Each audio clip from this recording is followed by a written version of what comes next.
Hello दोस्तों, आज हम पढ़ेंगे फटाफट सीरीज में। पिछले वीडियो में जो बताए हैं उसको हम थोड़ा आगे बढ़ाते हुए तो उस वीडियो में बता देते संख्या क्या होता है, संख्या कितने प्रकार के होते हैं, या फिर संख्या में अपरिमेय परिमेय के बारे में था थोड़ा झलक बताए थे। आज जो बताएंगे हम वो गुणनखंड विधि से एचसीएफ एलसीएम कैसे निकाला जाता है। देखिए, गुणनखंड विधि और एल्गोरिथम विधि दोनों यूक्लिड विभाजन भी जो होता है, यूक्लिड विभाजन की तरह से भी निकालेंगे। तो देखिए यहाँ पे मान लेते हैं, जैसे यहाँ पे 8 और 32 का एचसीएफ निकालना है गुणनखंड विधि से। गुणनखंड विधि से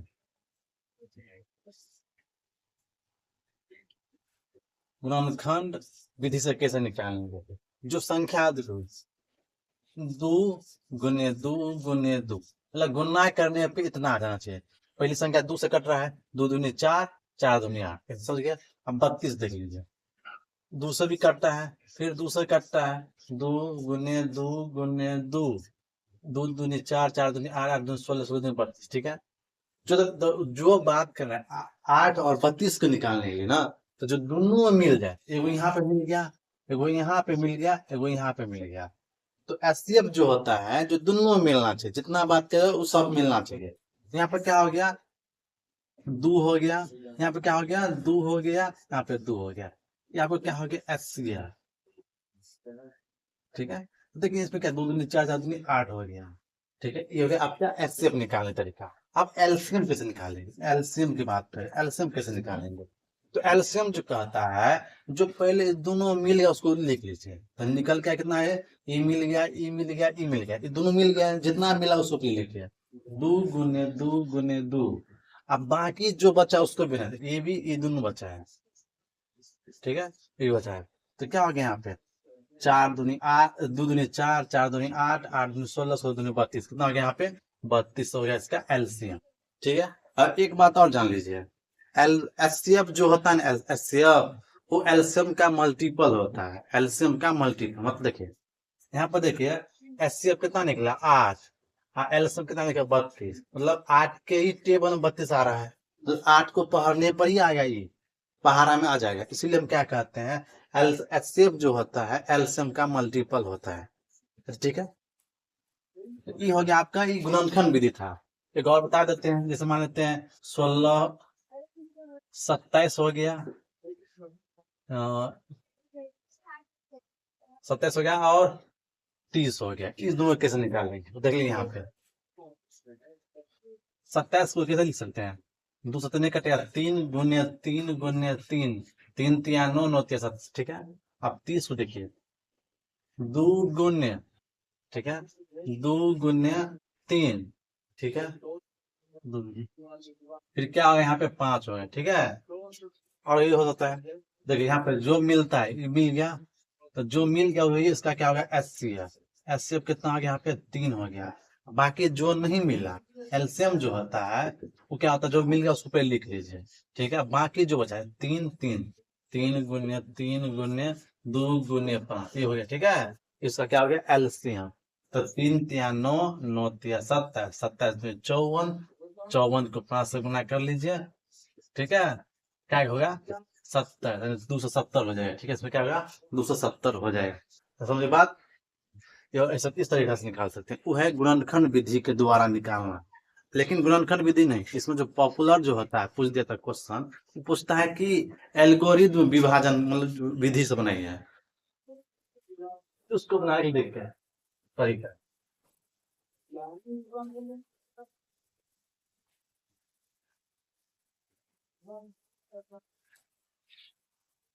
एल्गोरिथम विधि के द्वारा कैसे बनाएंगे?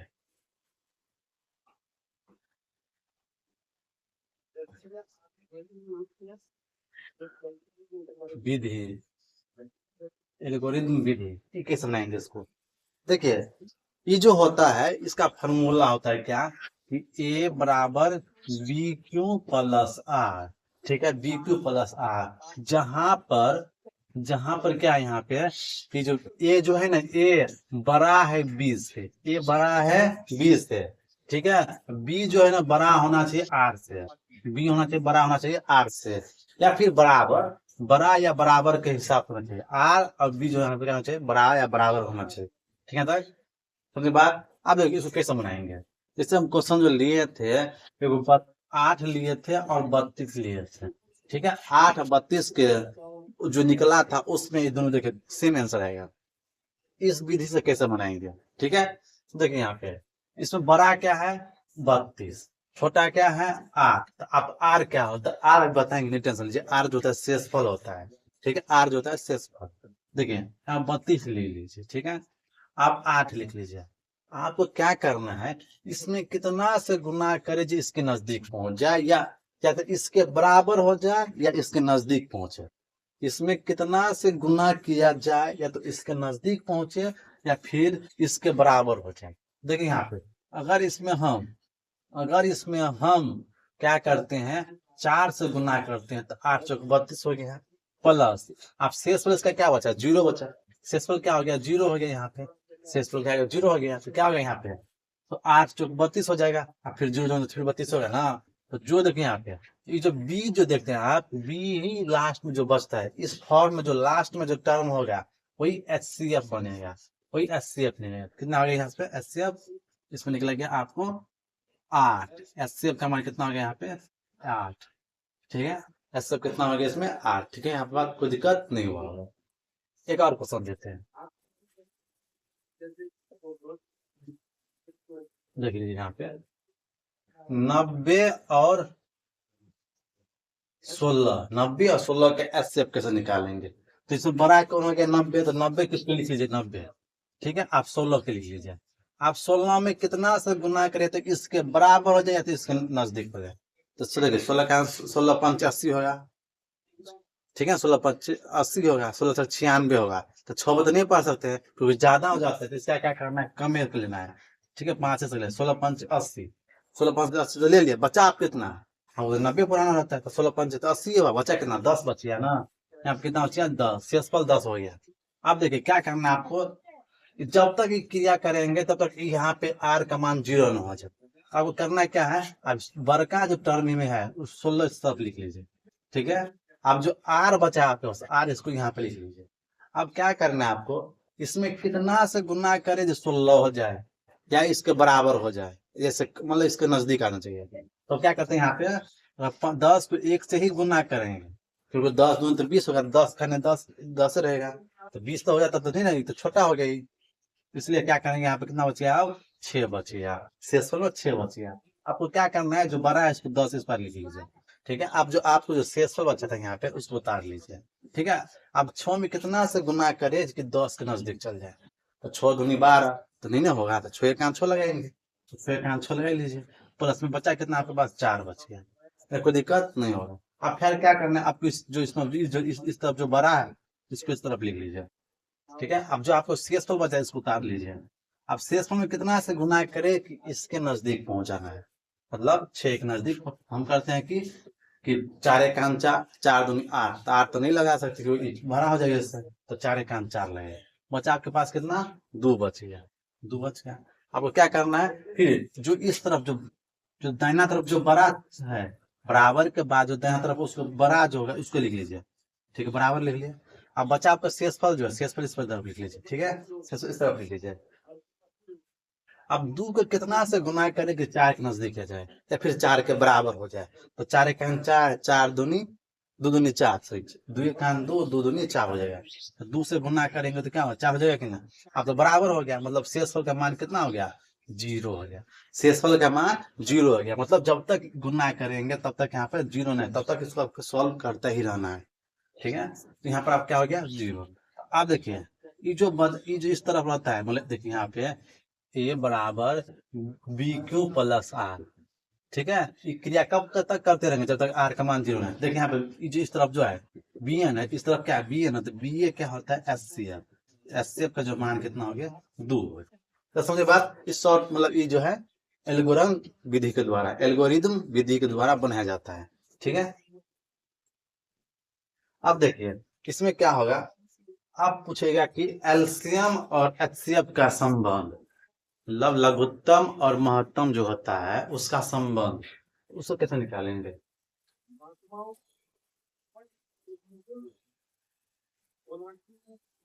देखिए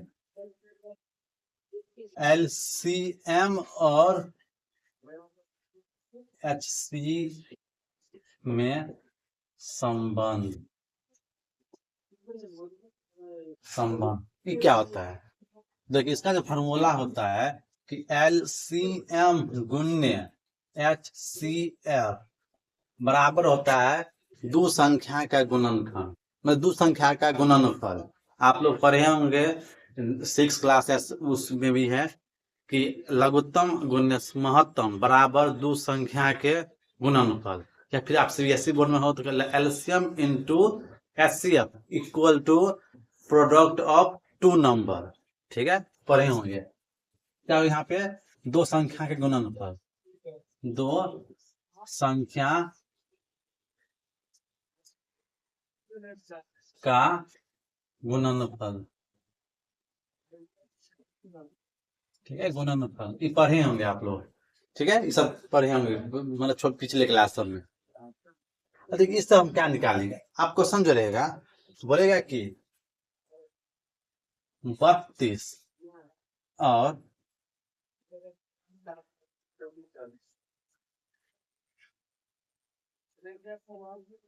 64 और 8 का 64 और 8 का एलसीएम क्वेश्चन है, क्वेश्चन पूछेगा कि 64 और 8 का एलसीएम आपके 64 है तो HCF कितना होगा, ये क्वेश्चन पूछेगा। क्या पूछता है कि 64 और 8 का एलसीएम 64 है तो HCF कितना होगा। तो आप लोग पढ़े अभी बताए फॉर्मूला कि एलसीएम गुणित एचसीएफ बराबर दो संख्या गुणनफल। ठीक है, अब देखिए कैसे निकालेंगे। तो एलसीएम का मान पता है आपको, तो निकालने के लिए एचसीएफ का मान पता है आपको, एलसीएम कितना है 64 है। ठीक है, एलसीएम का मान 64 है गुण्य एचसीएफ का मान तो निकालने के लिए बोलता है, उसके लिख लीजिए एचसीएफ बराबर। ठीक है, फिर बोलता है दो संख्या गुणनफल ना, जो आपके पास दो संख्या दिया उसका गुना कर लीजिए 64 गुण्य 8। ठीक है, ये होगा 64 गुण्य 8। अब देखिए आपको एचसीएफ निकालना है ना, एचसीएफ निकालना है तो गुना में 64 है तो इस पर आएगा तो क्या बट्टा में होगा, नहीं भागा में होगा। तो 64 गुण्य 8 बट्टा 64 होगा, क्योंकि जो 64 इस पार नीचे गया तो गुना में 64 अब इस पार क्या तो भागा में हो गया, तो कट गया 64 कट गया, तो बच्चा आपके पास क्या 8। तो HCF बराबर क्या हो गया आपके पास 8। को समझ आया। तो देखिए ये है आपका एलसीएम HCF का संबंध। इसी तरीके से आप बना सकते हैं कोई भी क्वेश्चन। ठीक है, अगर एलसीएम दिया है दो संख्या दिया है तो एचसीएफ निकाल लेंगे, अगर एलसीएम दिया है तो एचसीएफ निकाल लेंगे, इसी विधि के द्वारा निकल सकता है। ठीक है,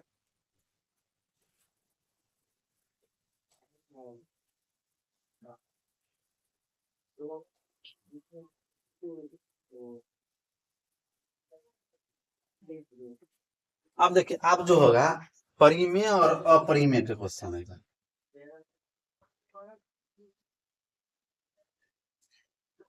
परिमेय और अपरिमेय।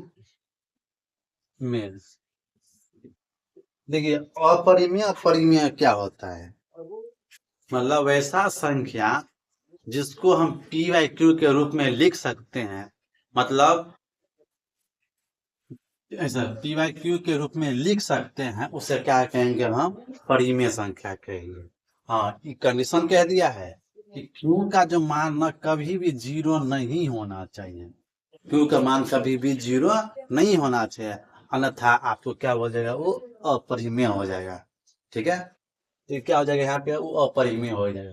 जैसे मान लेते हैं कि 5 है, क्या परिमेय संख्या है या अपरिमेय संख्या, तो जाहिर सी बात है वो 5 जो है क्या होगा परिमेय संख्या। आप बोले परिमेय संख्या तो इसको P/Q के रूप में कहाँ लिखा है, नहीं लिखा है, देखो कैसे लिखा है आपको पता है, इसको 1 5 बटा 1 लिख सकते हैं।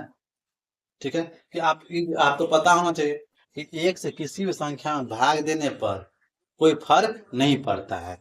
एक से किसी भी संख्या में गुना करने पे कोई नहीं फर्क होता है, गुना भाग करने पे एक संख्या से कोई फर्क नहीं पड़ता है। तो इसलिए इसको पी इसको मान ले, इसको क्यू हो गया ना, पी बटा क्यू के रूप में। समझे बात? पी वाई क्यू के रूप में उसको हम जहाँ जिसको हम पी वाई क्यू के रूप में लिख सकते हैं उसको हम क्या कहते हैं, परिमेय संख्या। अब ठीक बात है। और अगर मान लेते हैं तो ये बताइए, √25 क्या परिमेय संख्या होगा? ठीक है, √25 जो क्या परिमेय संख्या होगा? तो आपको पहले क्या करना है कि अगर किसी संख्या दिया है रूट में है तो पहले उसको चेक करना है कि आपका वर्गमूल निकलता है उसका। और जिसका वर्गमूल निकल गया, जिसका वर्गमूल निकल गया उसे हम क्या कहेंगे, परिमेय संख्या कहेंगे। अन्यथा जिसका नहीं निकला उसे हम क्या कहेंगे, अपरिमेय संख्या कहेंगे। ठीक है, इसका जो वर्गमूल निकल गया 5 आ जाएगा। अगर यही जो √7 होता तो क्या होता, अपरिमेय हो जाता, क्योंकि इसका जो वर्गमूल निकालने पे आपको मतलब बढ़ते रह जाएगा, पॉइंट में ही आता रह जाएगा, कभी खत्म नहीं होगा। इसीलिए क्या हो जाएगा, ये अपरिमेय हो जाएगा। ये क्या हो जाएगा, अपरिमेय हो जाएगा। जो √7 जो होगा क्या होगा, ये अपरिमेय हो जाएगा। ठीक है, ऐसे समझे बात? जैसे एक क्वेश्चन है कि 22/7 क्या है? 22/7 क्या है? इसे पी वाई क्यू के रूप में तो है, लेकिन 22/7 क्या है, परिमेय है कि अपरिमेय है, ये क्वेश्चन है। तो हम तो एक बात बोल दिए हैं, जिसको पी वाई क्यू के रूप में लिखा जा सकता है उससे तो परिमेय संख्या कहते हैं, लेकिन एक और कंडीशन है। वो कंडीशन यह है कि वैसा संख्या होना चाहिए पी वाई क्यू के रूप में जिसका ना भाग देने पे किसी अंक के बाद मतलब पूरे पूरे कट जाना चाहिए। जो नहीं कटेगा उसे क्या कहेंगे, हम अपरिमेय कहेंगे। उसे क्या कहेंगे, हम अपरिमेय कहेंगे। मतलब कहने का मतलब यह है कि वैसा संख्या जिसका दशमलव प्रसार शांत होना चाहिए। मतलब क्या होना चाहिए, शांत होना चाहिए। जैसे देखिए यहाँ पे अगर हम 7 से अगर इसमें 22 में भाग देते हैं, 7 से अगर 22 में भाग देते तो देखिए 7 या 21 हो गया, बच्चा आपके पास एक पॉइंट लेके 0 दे दीजिए, 7 1 7 हो गया।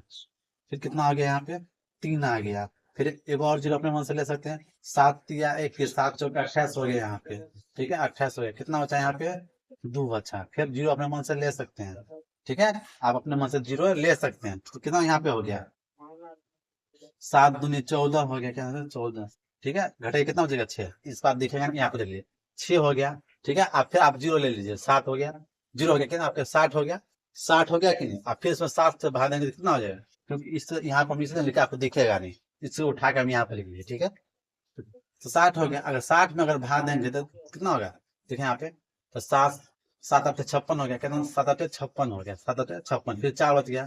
ठीक है, मतलब ये हो रहा है कि भाग देने के बाद ही किसी अंक पे जाके मतलब शांत नहीं है, मतलब पॉइंट का खत्म नहीं हो रहा है।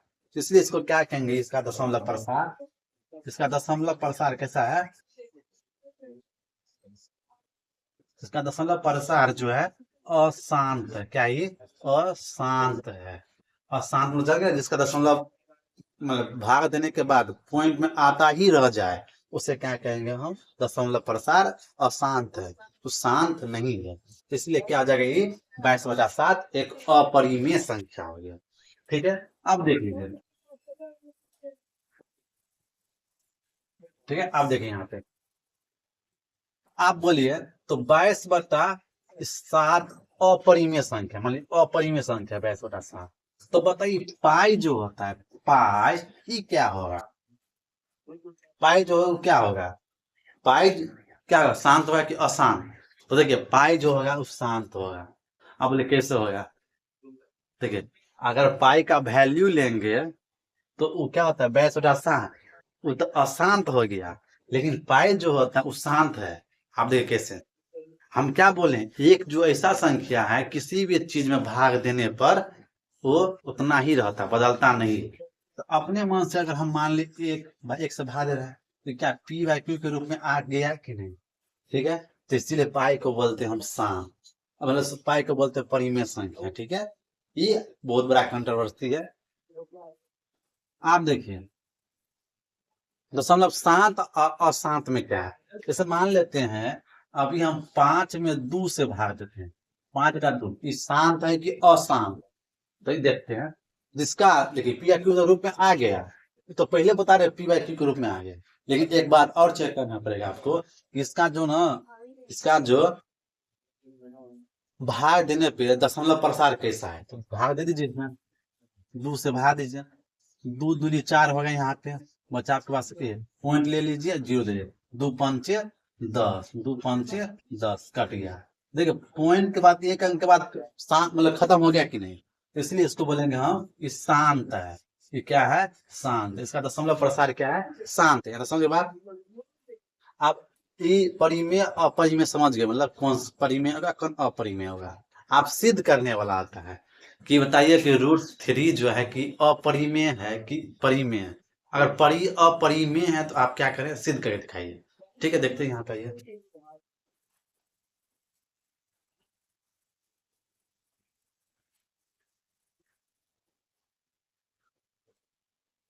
एक बात और जानकारी ले लीजिए, अगर पूर्णांक को पूर्णांक से गुना करेंगे तो पूर्णांक ही होगा। ठीक है, अगर पूर्णांक को पूर्णांक से गुना करेंगे तो पूर्णांक होगा। बात समझ लीजिए। देखिए पूर्णांक अलग है और भिन्न अलग है, पूर्णांक अलग है और भिन्न अलग है। ठीक है, दोनों चीज क्लियर कर लीजिए। पूर्णांक एक अलग चीज है और भिन्न अलग चीज है। देखिए आपको बोल देता है कि बताइए कि √3 एक मतलब सिद्ध करे, सिद्ध करे √3 एक अपरिमेय संख्या है, अपरिमेय संख्या है। ठीक है, अपरिमेय संख्या है, ये आपको सिद्ध करने के लिए बोल देता है क्वेश्चन में। चाहे आप √7 रहे, √8 रहे या फिर √5 रहे, इस तरह का क्वेश्चन आ जाता है। तो इसको सॉल्व कैसे करेंगे सिद्ध करने के लिए? देखा एक सबसे आसान तरीका है, उस सब फॉलो करता है, उस तरीका को हम भी फॉलो करके बता देते हैं। देखिए आपको पहले क्या करना है, मान लेना है अगर अपरिमेय बात है तो आपको उल्टा विरोध करना है कि नहीं, ये परिमेय है, विरोध करके चलना है। तो माना कि √3 एक क्या है? परिमेय संख्या। ठीक है, परिमेय संख्या है। ठीक है, √3 का एक परिमेय संख्या मान लेते हैं। बोला अपरिमेय, लेकिन आपको उल्टा मतलब विरोध करना है। आपको क्या करना है? विरोध करना है। तो विरोध हम कर रहे हैं, तो मान लिए अगर ये परिमेय संख्या है तो इसको पी वाई क्यू के रूप में तो लिख सकते हैं।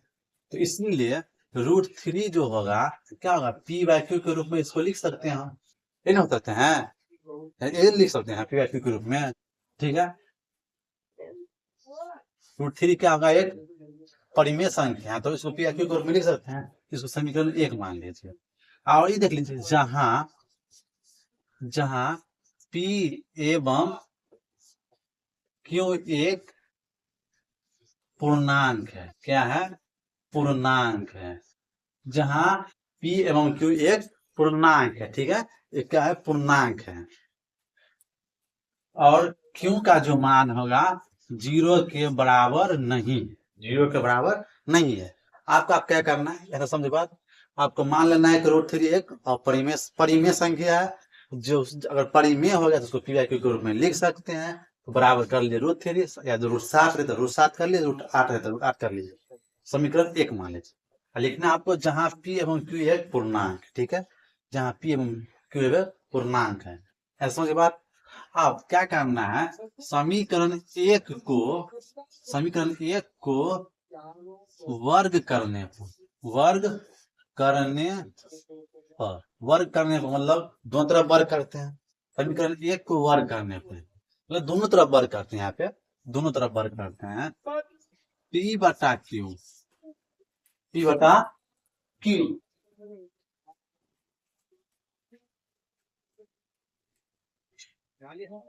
पी बाय क्यू का वर्ग करते हैं। ठीक है, बराबर कर लीजिए √3 का वर्ग कर लीजिए। ठीक है ना, समझे बात?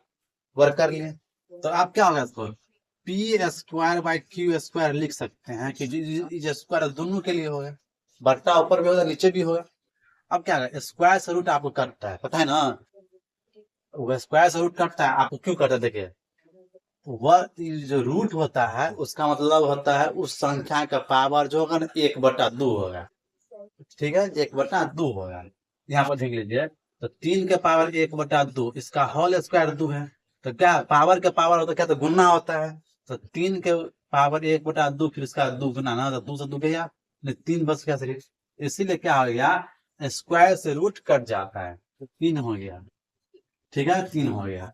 तो समझ बात, आप क्या करना है आपको, पी स्क्वायर क्यू स्क्वायर है, इसका मतलब है कि 2 गो है क्यों, क्यों गुने क्यों, क्यू स्क्वायर ऐसा है, इसका मतलब कि क्यों गुने क्यों है, ठीक है, क्यों गुने क्यों है, इसीलिए इसको हम क्यों गुने क्यों लिख सकते हैं बराबर 3, ठीक है, क्यों गुने क्यों लिख सकते हैं, ठीक है। अब क्या करेंगे हम, ऐसे ही रहते पी स्क्वायर बटा क्यू स्क्वायर, क्यों, अब गुना में एगो क्यों है तो उस पर जाएगा तो भाग, सॉरी गुना भागा में है ना, बट्टा में नहीं है, तो इस पर जाएगा तो क्या गुना हो जाएगा, तो 3 गुने क्यों हो जाएगा, 3 क्यों होगा कि नहीं। तो अब देख लीजिए यहाँ पे, आप जो बना आपके पास पी स्क्वायर क्यू बराबर 3 क्यू हुआ कि नहीं, तो ये जो है एक तरह से भिन्न हुआ, क्या एक तरह से भिन्न हुआ, ये क्या पूर्णांक हुआ, चलिए ये भिन्न हो गया, बट्टा मतलब क्या होता है, भिन्न होता है, ये क्या पूर्णांक हुआ, ठीक है ना, तो भिन्न हुआ लेकिन क्या है, पूर्णांक है, तो पूर्णांक और भिन्न अलग अलग चीज है, पूर्णांक और भिन्न एक अलग अलग चीज है, ठीक है, यहाँ पर ध्यान दीजिए, तो इसीलिए ये भिन्न हो गया, ये क्या हो गया, पूर्णांक हो गया, पूर्णांक हो गया नहीं, क्योंकि हम 3 एक पूर्णांक संख्या है, क्यू भी एक पूर्णांक है, क्यू भी एक पूर्णांक है, तो पूर्णांक हो गया, लेकिन ये क्या है, भिन्न हो गया, तो कभी भी भिन्न पूर्णांक नहीं हो सकता है, इसीलिए आप लिखना आपको क्या है, इसीलिए इसीलिए हमारी मानना मानना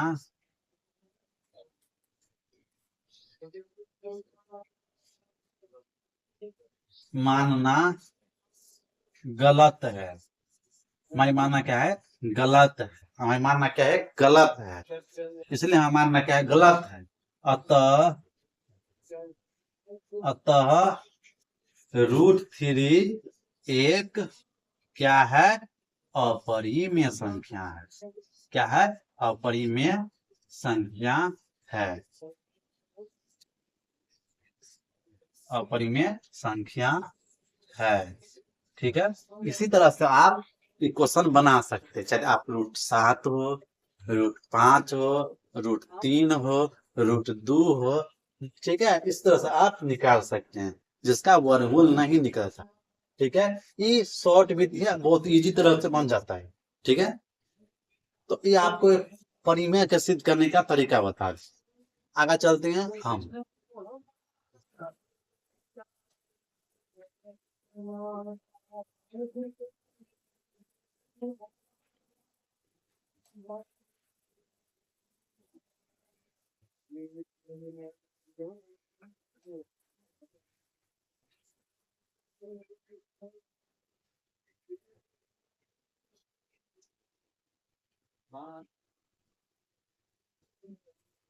अब देखिए, आप जो पढ़ेंगे हम बिना लंबा विधि के प्रयोग किए भाग करेंगे, मतलब पूरा लंबा विधि नहीं करेंगे, अब उसको हम भाग करेंगे, देखिए कैसे, यहाँ पर क्वेश्चन है 320, इसको ना 125 से भाग देना है, ठीक है, 125 से भाग देना है। एक थ्योरी जो है, वो थ्योरी क्या कहता है, 1/2 के पावर n गुने 5 के पावर m इस रूप में आ जाए, कोई संख्या जो है इस फॉर्म में आ जाए, तो उसे हम क्या करेंगे, कहेंगे परिमेय संख्या कहेंगे, उसे हम क्या कहेंगे, परिमेय संख्या कहेंगे। आप देखिए कैसे कहेंगे, इस विधि से हम निकालेंगे, इसको सॉल्व कर देंगे, देख कैसे, पहले आपको करना क्या है, जो बट्टा में रहता है जिससे आप भाग दे रहे हैं, मतलब 125 से भाग दे रहे हैं, उसका गुणनखंड कर लीजिए।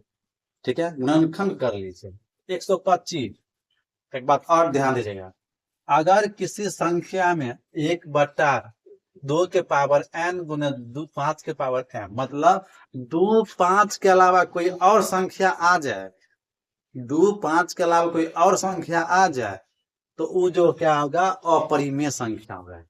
ठीक है, जैसे 3 आ गया, 7 आ गया, 8 आ गया, 8 नहीं सर, 8 नहीं, 8 आ जाता है, चलो 8 नहीं 9 हो गया, ये सब क्या आ जाएगा, अगर 3 5 3 6 7 9 ये सब जब आ गया तो उसे क्या कहेंगे हम, अपरिमेय संख्या कहेंगे। तो ये कैसे सिद्ध करेंगे, तो 125 को आप क्या कर लीजिए, 125 का ना पहले आप क्या निकाल लीजिए, गुणनखंड कर लीजिए। तो देखिए क्या होगा, 5 गुने 5 गुने 5 होगा। ठीक है, 5 है 25 और 25 5 है 125, होता है कि नहीं। तो यहाँ पर देख लीजिए क्या होगा, यहाँ पे कि 5 के पावर 3 हुआ, 5 के पावर 3 हुआ, क्या हुआ, 5 के पावर 3 हुआ। तो आपको क्या करना है, जो दिया है इसको देखिए, यहाँ पे सॉल्व कर लीजिए। 320 बटा, अब 125 को न लिख कर 5 के पावर 3 लिखते हैं, 5 के पावर 3 लिखते हैं। ठीक है, और ये ध्यान दीजिएगा, इसको हमेशा इसी फॉर्म में लेकर चलना है, 2 के पावर n गुने 5 के पावर m। लेकिन 5 के पावर 3 तो हो गया, लेकिन 2 के पावर है ही नहीं ना है, तो क्या करेंगे, तो अपने मन से मान लेते हैं 2 के पावर 3, 2 के पावर 3, और 2 के पावर 3 था आपके पास, नहीं था हमारे पास, तो हम क्या करेंगे, अपने मन से लिख लिए। अपने मन से थोड़ी ना लिख सकते हैं, अपने मन से नहीं लिख सकते हैं, तो उसको तो हटाना पड़ेगा। तो मान लीजिए हटा देते 2 के पावर 3 से, और फिर काटेंगे तो फिर करके उतना ही आ जाएगा। जैसे मान लेते हैं 4/5 था, और ऊपर में भी 6 से गुना कर देते हैं, नीचे में भी 6 से गुना कर देते हैं, फिर तो 6 काट के फिर तो उतना ही आ जाएगा ना, 4/5। ठीक है, तो उसी प्रकार दो के पावर 3 और 2 के पावर 3 ऊपर दोनों ले लिए, इसलिए लिए है कि इसके रूप में आपको लेके जाना ही पड़ेगा, इसके रूप में आपको लेके जाना ही पड़ेगा। तो 5 तो हो गया था, आपके पास 2 नहीं था, 2 के रूप में लेके यहाँ, तो क्या गया यहाँ पे देखिए, 320 गुण्य 2 के पावर 8, 2 के पावर 3 क्या था, 8 होता है ना, बट्टा 5 के पावर कितना हो गया 3, यानी 125 हो गया ना, गुण्य और 2 के पावर 3 मतलब क्या 8 हो गया कि नहीं। अब देखिए गुना कीजिए इससे, इसमें कितना हो गया, 8 में अगर 0 से गुना करें तो 0 हो गया, 8 दूनी 16 के 6 हो गया, हासिल 1, 8 3 24 1 25 हो गया। ठीक है, अब देखिए क्या करेंगे, 25 और ठीक कितना हो गया, 25 का अंक को 8, 125 का अंक 8 में पड़े कितना होगा, 1000 हो जाएगा, कितना हो जाएगा, ये 1000 हो गया। ठीक है, 1000 हो गया। अब देखिए क्या करना है, हमेशा 1000 10 100 10,000 1,00,000 10,00,000 इस रूप में आपको आना है, कैसे भी करके ला लिए हम। अब देखिए कैसे करेंगे भाग, इससे इसमें भाग नहीं देंगे, इससे कर देंगे, जो संख्या उसको लीजिए 2 5 6 0। ठीक है, अब कितना जरूर, 1 2 3 तीनों जरूर, जितना संख्या उससे आगे से कर लीजिए, 1 2 3, यहाँ पर आ गया 3, इसके बाद पॉइंट लगा लीजिए, हो गया। ठीक है, इसे बोलते हैं बिना लंबा भाग किए आप सॉल्व कर सकते हैं इसके रूप में। ठीक है, या फिर इसको भी बोलता है कि 320 बटा 200 125 को ना इस रूप में लिखने के लिए, तो ऐसे हो गया, क्या हो गया, 320 बटा 5 के पावर 3 गुने 2 के पावर 3 गुने 2 के पावर 3, इसी रूप में आ गया। इसी को बोलते हैं हम, इस विधि पे द्वारा निकालते हैं। ठीक है, ये था आपका आज का अंतिम मतलब इस चैप्टर जो था वास्तविक संख्या, उसका अंतिम वीडियो है। आप इस वीडियो को जरूर देखें, इस वीडियो को देखने के बाद आपको ना क्वेश्चन सब आसान तरीका से बन जाएगा। ठीक है, आज के लिए धन्यवाद।